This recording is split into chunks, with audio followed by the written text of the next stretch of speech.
Hey everybody, and welcome to the BullSheepParty. And in this one, we're going to be reviewing the newly released Vapid Dominator ASP. We're going to be looking at the exterior of the vehicle, the interior, the way it customizes in Los Santos Customs, the way it performs before and after we customize it, and most importantly, I'm going to be telling you if it's worth it or not, cause it's $1.7 million after all. And with the purchase complete and the introduction done, let's get to the vehicle. As soon as it gets delivered. And this feels more familiar, and this is the ASP in real life, or in GTA real whatever. And we're gonna be starting with the 360 around the vehicle while we take a look at its exterior. And in case you think this car looks familiar, it's because it's based on the 4th generation Ford Mustang. And full disclosure here, I'm not a big fan of 90s vehicles. So even though I appreciate the level of detail Rockstar went to bring this vehicle to life, I don't really see the appeal of it. But anyway, in terms of interactivity, this is what you can expect from the vehicle. You can open the hood, the 2 doors, and the trunk. And it should be mentioned here that this is a 2-seater vehicle, so only you and a buddy can drive in it. If you have one, that is. And one other fact I want to share with you about the vehicle is that it's a part of the muscle car class category in GTA Online. Okay, so we took a look at the exterior, but what does the interior look like and how does the vehicle sound? The interior is very 90s and it very much fits the feel of the vehicle. As for the way the car sounds,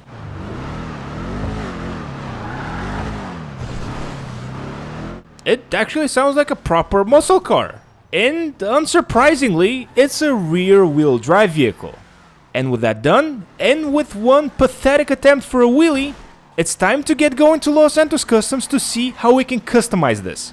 And on our way there, I'm going to be sharing with you my initial thoughts and impressions of the stock version of the Dominator ASP.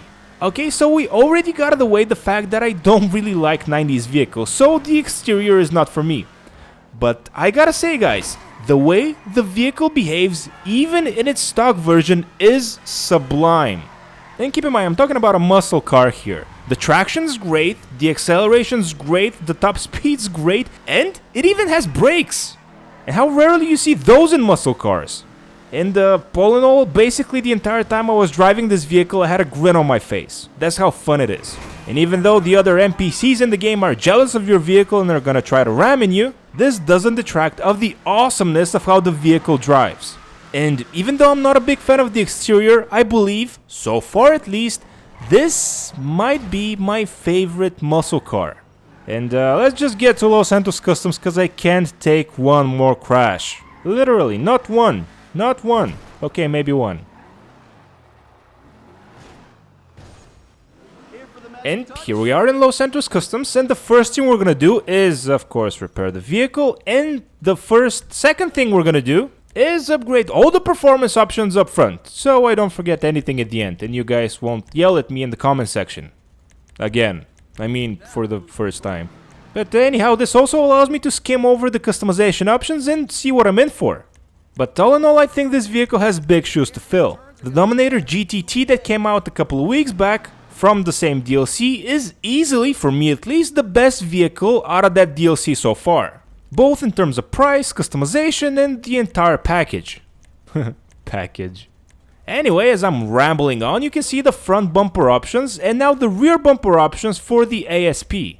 And I don't want to spoil this great video content that I'm making here or anything, but this is my new favorite vehicle from the entire DLC, and you'll need to watch the rest of the video to find out why. And even though I'm not into car meat, so I don't really understand the need to customize your engine, this one you have the option to, and you can customize it a lot. By far the most customizable engine bay I've seen throughout the DLC. And in case you were curious, no, this does not change the sound the car makes. This is only cosmetic. And no, your eyes are not deceiving you. Every single update option costs about $50,000. Now, I understand GTA Online has its own economy, but this is ridiculous. To pay $35,000 for an engine thing that nobody else can see.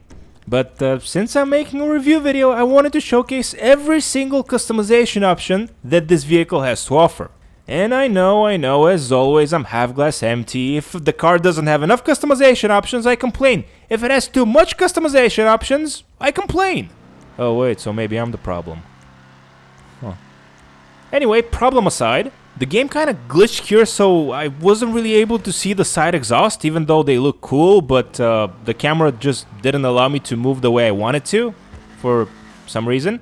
So I played it blindly and just chose the double-sided exhaust thing. And now the game is still glitched, and I chose that one as I said, and on to the next customization option, which is gonna be the fenders. And just like all other customization options for the ASP, you have a lot of fender options. All in all, so far, even though I said the exterior of the vehicle isn't really my cup of tea, I'm really happy and actually kind of impressed with the level of customization here. The latches are the same as in any other vehicle from the DLC, but the hoods are not.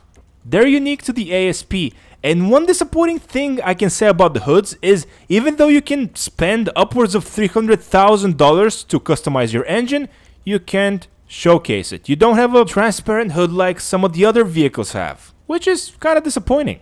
And I think it's kind of an odd decision, but I guess it is what it is.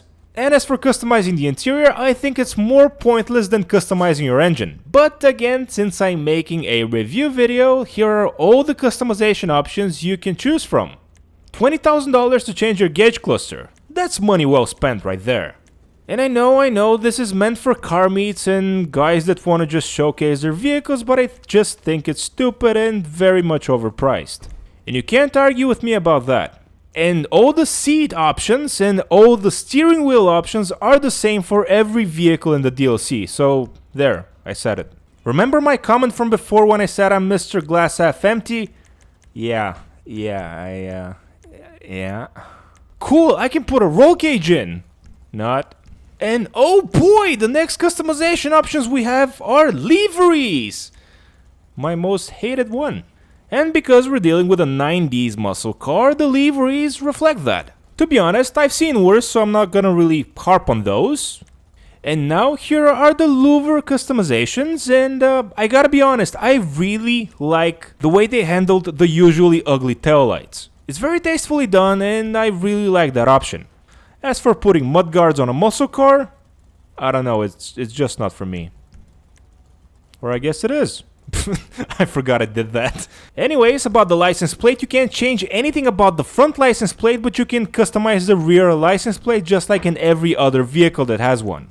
And because at this point it looks like I'm gonna be going with the two-tone color option, whichever skirts I went with, they were definitely gonna be with the secondary color in mind. And just like with almost all customization options so far, here there's something for everybody. And we're up to the spoiler, and the thing is that the traction bar is already filled in on this vehicle, even though it's a muscle car. I know, it's weird. So I can't really confirm if the traction is gonna increase or decrease depending on which spoiler you go with, but if GT Online has taught us anything, is that anything other than the stock option is gonna increase it. Probably. And now the sunstrip options, which I have no use for. Suspension, you can lower the vehicle to the ground, basically slam it, and it's gonna look awesome. We have a trunk option for this one, which was kind of weird. You can only choose the color of the trunk for some reason.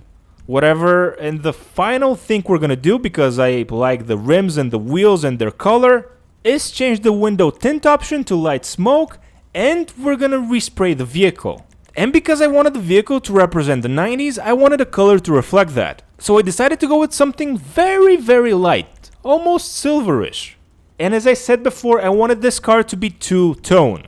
And for the secondary color, let's go with something drastically different. So we're gonna go with red. And in my opinion, it actually looks great. I'm actually surprised by how much I like the vehicle now. But wait, there's more! We're not done with the customization yet. We're gonna make the trim color red as well. And after that, we have one more customization we can do for the vehicle. Oh, that's for the dials? Yeah, never mind. So that's gonna be it, guys. That's gonna be the customization for the ASP. Now let's go out. And here we are in the cool Los Santos morning with our ASP. And I know what most of you are wondering, and this is how the vehicle sounds. And hey look, it can do proper wheelies now! But onto the way it behaves on the road. As I said before, this was an amazing vehicle to drive in its stock version. But now, after fully upgrading and customizing it in Los Santos Customs, everything is dialed to 11. To say that this is an incredible vehicle is gonna be an understatement. Brakes, handling, traction, acceleration, top speed, everything is on point. Except my driving. But back to the vehicle. As you can see, it controls so effortlessly. And I'm convinced that this is, if not on the top, near the top of its class. It's very nimble and very predictable to drive, which is a big deal for a muscle car. So, to be answering the question, is this worth it? Yes and yes, regardless of what you want it for. If you want to race with it, good luck. I think you're gonna do well with it. But if you just want to have fun in the open world like I do, this is also a great car to do that with. And even though I didn't like the exterior of the vehicle in the beginning, I don't know, it's kind of growing on me. And with that, we're gonna be ending the video. Thanks so much to everybody that watched. Hopefully you liked what you saw. If that's the case, please don't forget to leave a like. Subscribe if you're new to the BullSheepParty and you like the content. And with all that said and done, I have another video to make, and I'll catch you guys in the next one.